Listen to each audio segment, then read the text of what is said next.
હા બસ જો બેટરી લો કર હાલ સાગર શૂટિંગ સ્ટાર્ટ હા તો કર બસ હવે નીચું હવે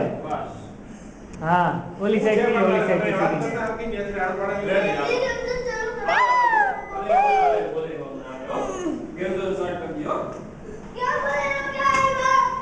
છે આવ પડતો સાગર આવડવા કઈયો પડાય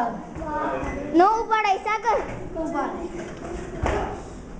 એ અંદર કોઈ નથી તો કેમ કામ થયો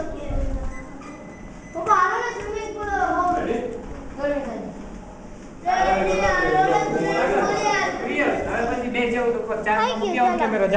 મોબાઈલ ચાર્જ નથી લેતો સાગર પછી પેલા કેમેરા ઉપર ચાર્જ માં મૂકી આવજા પપ્પા ચલો હું જાવ જ છું મમ્મી વેગ ઉપર